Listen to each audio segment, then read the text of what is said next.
Saturday. Happy to be back with a live stream again. Last few weeks, I've been doing spending time with my family, spending more time with my family. But that's true.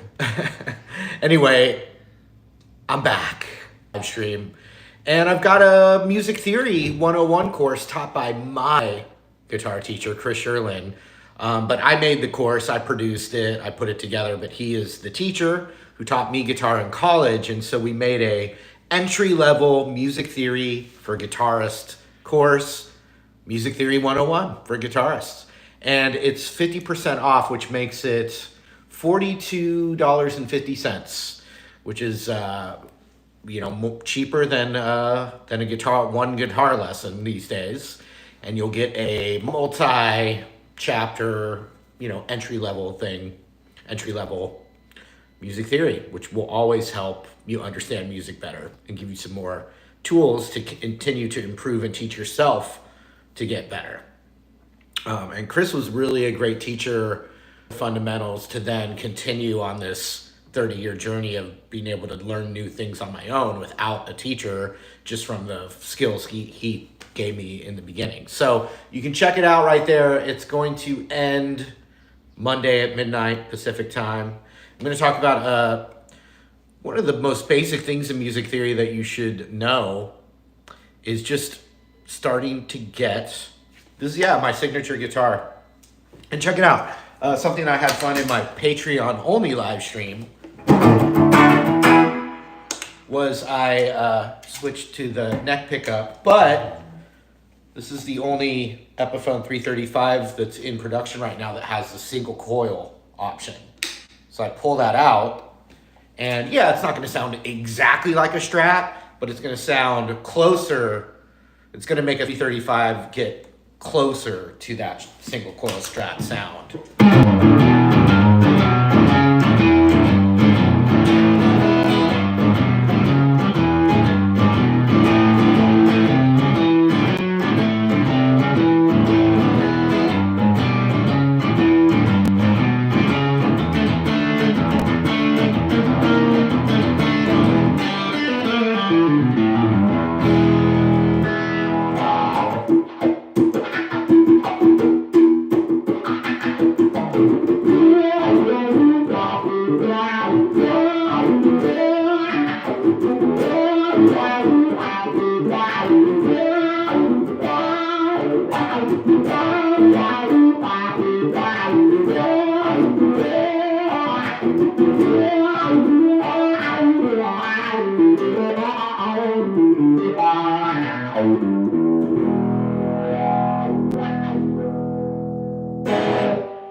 That particular wah pedal has got a little dirt, like bad dirt, not good dirt. There's a static in there.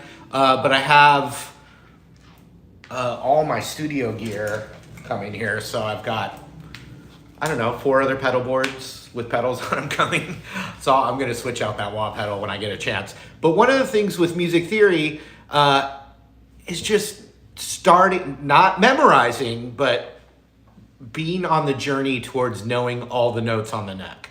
Because those are anchor points for chords, scales, melodies, you know, and that can be beyond music theory, not even knowing traditional music theory, but, you know, if someone's playing a blues in A, it'd be pretty good to know things in all over the neck, and doing that is, you know, knowing the notes on the neck is a huge helpful way. Let me show you a couple of natural ways to like progress in knowing your notes all over the neck.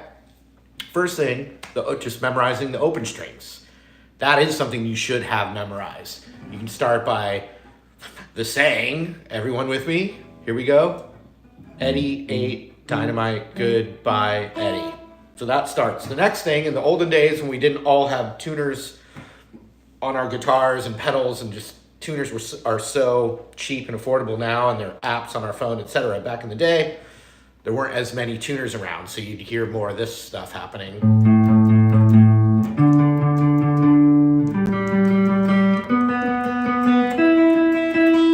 And so that'd be the next kind of good step, because that also helps you understand how the strings are tuned off of each other, which are what are called fourths. And then a fourth from here. And then a fourth from here.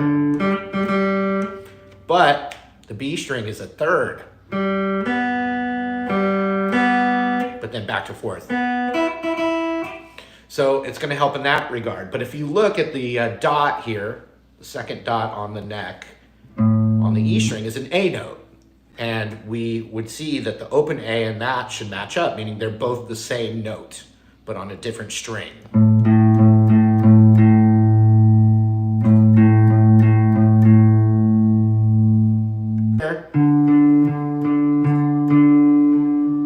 That's a D, and then the open D, right? So it's knowing the open strings first, then A and A, D and D, G and G, B and B. So fourths backwards is a fifth. And what I mean by that is E to A. E up to A is a fourth. But A up to E, meaning the same two notes, is the fifth. Okay, so hey, you can say anything you guys want about the hat. It was funny, I was just talking about the fedora before this live stream was on. I don't have a choice, you guys. At this point, this is where we're at.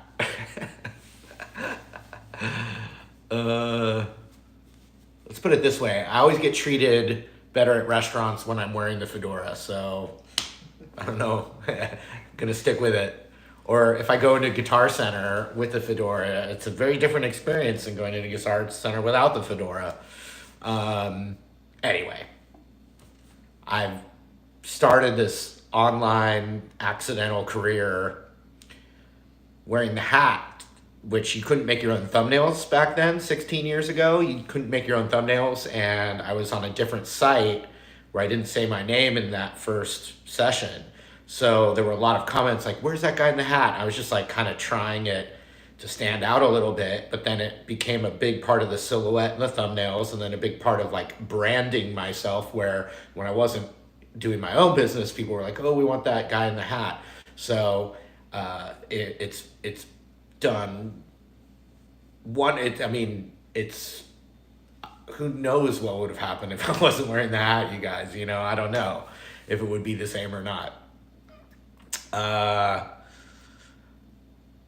But no, I'm not offended. I mean, I get that like they're in style, out of style. In fact, I was like scrolling through Instagram, and this blogger, female blogger, like talks about dating life or whatever, and she was just saying like the fedora is like the most ick like thing ever, and I was just sitting there watching it going, shit, I know, what can I do? They treat me better. I get free desserts at restaurants sometimes with the fedora.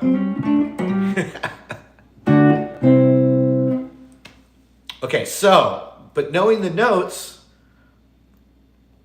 is how you plug in a chord or a scale or a melody. So important. So if I said the A blues scale, then through my evolving knowledge and practice and analyzing what I'm doing, theoretically I could take any note, any A note on the guitar, just for this example, any A note on the guitar, and the intervals, the distances to make it that note's blues scale. So I'll just show you that example. I'll start with the open A string. And so I know the guitar well enough to where I can play an A blues scale off of that open A string, and it would sound like this.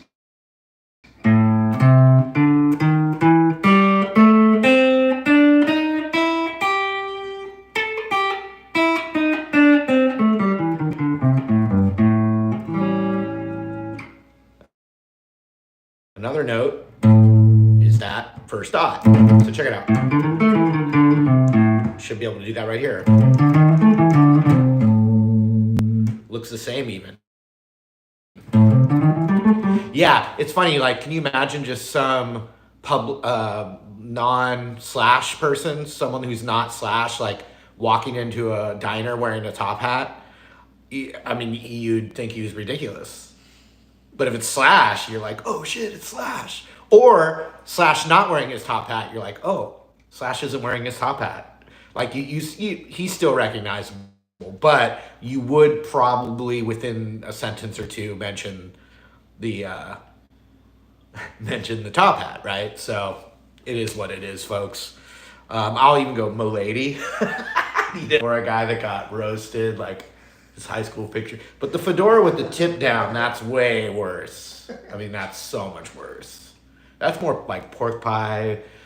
I'm in Nashville. There's a lot of hats. You can kind of get away with it a little better, a little easier, honestly. Okay, but so where's another A note? Well, I've got this one, which was part of the... right? But if I just played it right there, I can play the blues scale off of that A note.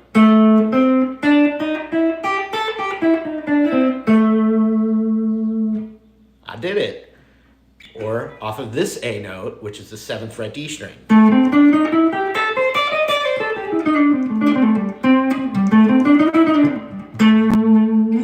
Or this A note.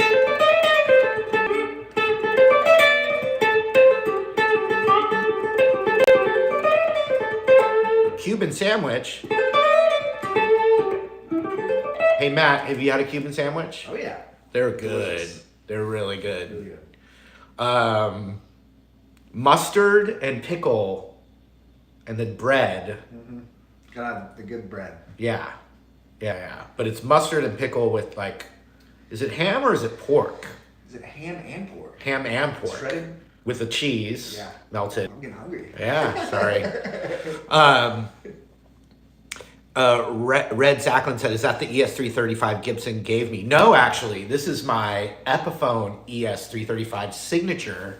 And in fact, if you were, well, I have to go like this, but why not? We're already doing it. Where's this?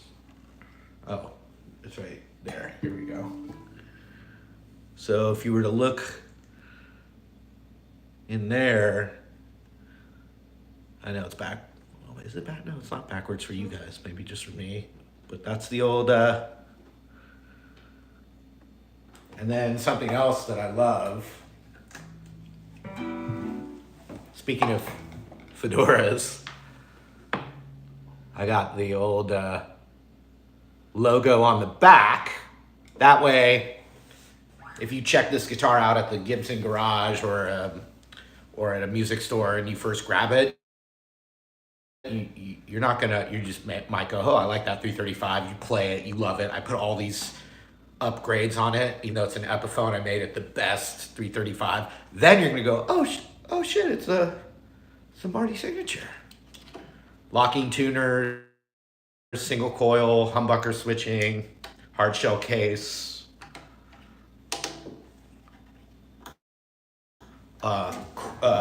figured maple top, sides, and back, which is an upgrade as well. The block inlays because of BB King, the red because of Marty McFly.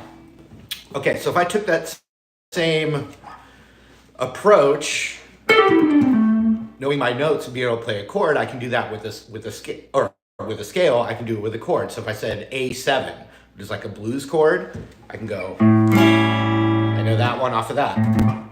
Off of this one, I can do this. Off of this one, I can do this. Off of this one, I can do this. Or this. Or this. And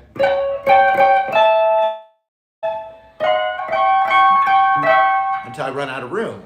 But if I wanted to play a different kind of chord like A minor, all those roots are still the same. I just have to know the corresponding shape to plug in. So A minor here, A minor here, A minor here with the, and then there's all kinds of variations on the voicings, but they're still based off those same.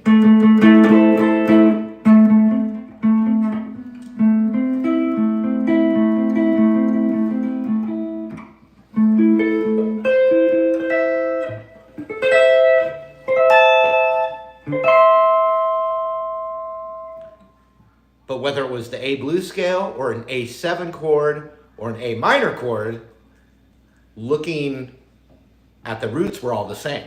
A there, A there, A there, A right there, right there, right there. So another natural spot is your 12th fret where the double dots are. That's where the open string starts over again. So if this is an E and then the 12th fret is E, that'll help me start to memorize that D is right there. So instead of having to like climb all the way up and feel like D's a hard note to find, instead I can look at the octave E and know D's only a whole step down and start to memorize that.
hanging out, you guys. It's nice to be back. Thank you for the super chats, Golden Hawk. We got another one here. Bob Allman said, "Nice to have you back. Appreciate it. I was spending time with my family. I was dehydrated and had exhaustion." No, I'm just kidding. I'm just joking. Just kidding around with you, but I'm having fun. Ronin5226, can you play "Wanting and Waiting" by the Black Crowes? Dude, that's a new song. Oh yeah, I'll always do Black Crowes. Golden Hawk says show off, but thank you for paying me for showing off. Josh Norco, always nice to have you. I hope your back feels better soon. And that's all the super chats. I appreciate it. Oh, but someone said, "Who's Matt?" Because they heard me say Matt. Well, one Matt is a Matt that doesn't exist. Matt Schwartz is who Howard Stern said he was watching. But I'll take it. No, he did give me a shout out, so that was amazing. So yes, that did happen. But no, Matt is actually my manager. What's up, everybody? You know. What is up, you guys? Brian Smith, my good buddy Brian Smith, very camera shy. But that's Matt. Look at he's actually doing business. Yeah, working on my portfolio over here. No, he put that link up for that theory course. That's 50% off, which means it's $42.50. It's normally $85, and there won't be another sale on that for probably. Matt is a gentleman and a scholar, is what it says. Oh yeah, but so if you look that pinned link there, it's the music theory course taught by my guitar teacher, and it's just an intro to music theory as like a guitar, from a guitarist perspective. It's really, really helpful, I think. So that sale is ending though on Monday, you guys. So you're gonna have to hurry to pick that up. Always want to thank Matt for helping me and being a good dude. So yeah, shout out to Matt. Thank you, Marty. Well, I have to say it because it's live. I don't want to walk myself into a minefield. He's the one that gives me my hotel keys and stuff. Yeah, this is my studio here. I'll do a full spin. So I had to this was just an empty room above a garage. And so I have this kitchenette put in that's not being used yet, but it could be used someday if it was in an studio apartment. There's Matt doing biz. I'll circle all the way around here because I'm shooting all those interviews and stuff in here. So those cameras are actually for the interview shoots, and lighting isn't even on because that's for the more fancy stuff. But there's a full bathroom there, and then a couch that folds out to a bed. And then going back here, there's storage there, lava lamp, couple vintage Star Wars guys there, Sweetwater bus. That, I don't know, we might be taking that down.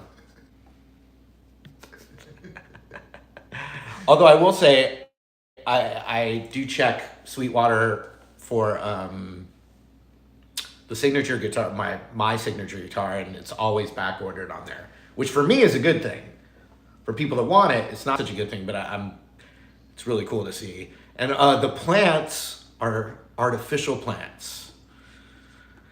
What my big three in astrology is. Rebecca, moneymaker.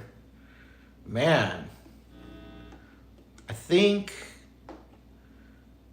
I was born and then I'm still alive. No. Scorpios here. You're a Scorpio too, so Yep. We're both Scorpios. Yep. Whatever that means. But November 11th, and I believe I was born at 9 in the morning, 8 or 9, 10 in the morning in California on November 11th. So whatever that means, let me know. Let me know how I can do better. 11/11's got to be lucky. Yeah, my birthday's 11/11, and in 2011 it was 11/11/11. Cha-ching. Yeah, I know. People told me. Yeah, people told me to go to Vegas and stuff. But I do have the same birthday as Leonardo DiCaprio, same year too. Same birthday, same year. So we were literally came into the world on the same day of planet Earth. And actually, you know what? I did meet Leonardo DiCaprio once. Like really, like not like he wouldn't be like, oh yeah, I met Marty Schwartz once. It was I played guitar. I play guitar. I like to play, as Garth would say. I like to play. I was at play guitar with my friend Elliot Yamin, who is an American Idol singer, and back in the early 2000s, he had a hit song that made it to number 2 on the Billboard charts. Maybe it was AAA, but whatever it was, it made it to number 2, and that was a huge deal. And so there was a minute where he had some juice. That's what you call it? Yeah. You know? Yeah. And so his follow-up album, there was some PR. It was all in LA, but his follow-up album, there was obviously a PR company behind the like album release party, and it was at one of those like downtown Hollywood strip nightclubs that paparazzi are already at. And so I think like someone like Leonardo DiCaprio and his posse that he was with, that there's some vulgar name for, but he was with one of the guys from Entourage. Like there were other like recognizable dudes that were like his little posse, and he had the hat down, but he was at that party. And so I imagine that the publicists are like dying to get those people to show up, even just for the recognition and like, right? And they're showing up because they're going to meet young women, and it's easy, you know? But so he was at the party, and we were just all like, oh, Leonardo DiCaprio. And then we just like crossed through the hallway where it was just him and me, and he was just kind of like, yeah. That was it. But at the same party, now that I'm thinking about it, it's only just popped into my head because now I'm thinking about this party. Same party, early 2000s, and I am not careering on YouTube yet. I'm still a working musician, but I'm at this party and it's really exciting, right? Celebrities, oh yeah, it's very exciting, Hollywood party. I look over to the corner and I'm with a couple of my buddies, and I was like, and I see this guy, but it's all dyed. He's got a beard and hair. It's all like black dyed, like fake dyed, like for a movie part or something. And it was Joe Pesci. And I was like, and I got excited because I was like, is that Joe Pesci? And I said it too loud to like, because I was excited. I love Joe Pesci. I was like, is that Joe Pesci? And he heard me, and he like looked over and he was like, yeah, yeah, man. You know, and he was just like cool as shit. So he liked it. He liked that I was like, is that Joe Pesci? And he was like, yeah, man, you know it. And I was like, that's a lot cooler than Leonardo DiCaprio. Oh, yeah. Leonardo's like, you're not a 19-year-old Victoria's Secret model. Don't talk to me. Or what's his thing? At 25, he dumps them. He doesn't date anyone past 25. Yeah. But he keeps getting older. Anyway... That, you know, I played enough guitar, so I felt like I could like just, I don't know, I just went there. Anyone have any questions or comments? Weezer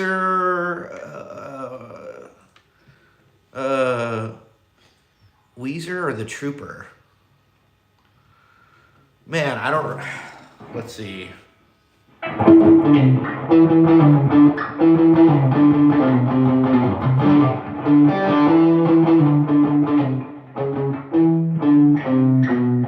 I'm gonna have to look up a Marty music video on Trooper, because I have taught it. I just, you know, it's like.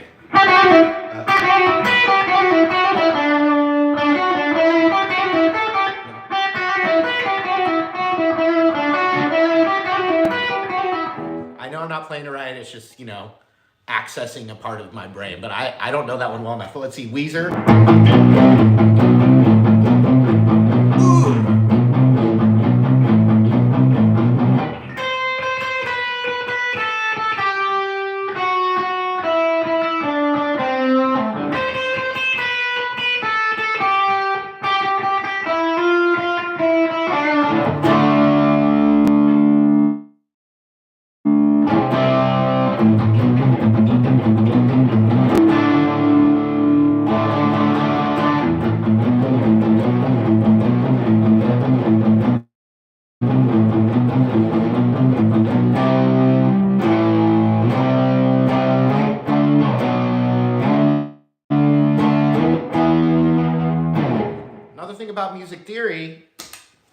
said, for instance, play Iron Man, but the singer is a female vocalist, and can you change keys? Can we play it in the key of C? Well, I can look at where my C is and then just transpose the riff. If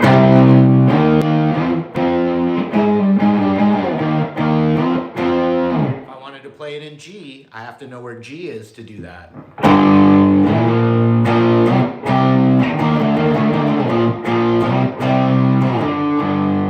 Now, if you're Ozzy, you just have your stunt vocalist on the side of the stage singing for real, and you're lip syncing, so you don't have to change keys. You find the best stunt vocalist to sing exactly like the olden days. I've heard that rumor, by the way. Heard a lot. But is that like a game of telephone where one person heard it and told someone else, and it's such a good story that it just gets around? Like there's another one of those LA musician stories about Eddie Van Halen auditioning for Limp Bizkit when their guitar player left. Have you heard that story? Maybe from me, I don't know. But I heard this story about Eddie Van Halen calling Fred Durst, I think, and being like, because it was all over the news. Like Limp Bizkit was really big when their guitar player quit. Wes Borland? Yeah. Yeah. So Eddie Van Halen was like, hey, I want to be in Limp Bizkit. This is the story. I can't verify it, but it's a good story. And they're like, what? And so he brought his gear over there and had some jams with them, some jam sessions, and then left. And then later was trying to get his gear back, and they weren't calling him back. His rig was there, and no one was getting back to him. So he showed up with an Uzi. Eddie Van Halen showed up with an Uzi, it's a machine gun, and was like, fucking give me my... Oh, so now I'm cussing shit. Oh, shit. I never cuss. Well, I was quoting him. That's why. He was like, give me my effing gear back. And they were just like, oh, dude, go get your gear, whatever, But anyway, that's another story. It may not be true. But that is the story I heard. Ain't no sunshine. Oh, someone asked what the blues scale is. The blues scale is the minor pentatonic scale, so A minor pentatonic, for instance. It's a 5-note scale. 1, 2, 3, 4, 5. Starts over 1, 2, 3, 4, 5. 1, 2, 3, 4, 5. Root again. The blues scale is just that scale with a passing tone, which is called the flat 5. It's right here. Passing tone meaning it doesn't sound good when you stick on it, but if it goes up a half step or down a half step, it has a blues quality to it. So it's really just the minor pentatonic with one extra note.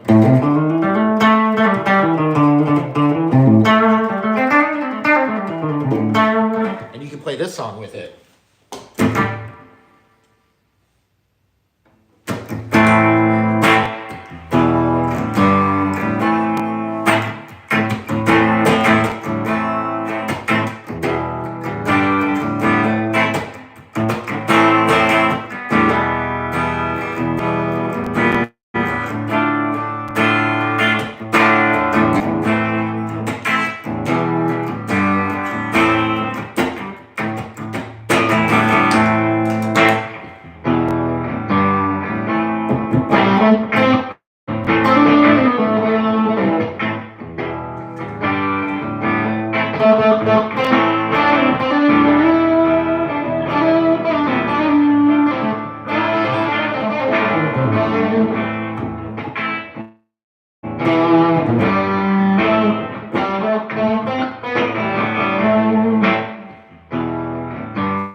I know, I know, I know, I know, I know, I know, I know, I know, I know, I know, I know, I know, I know, I know, I know, I know. We'll see you guys later.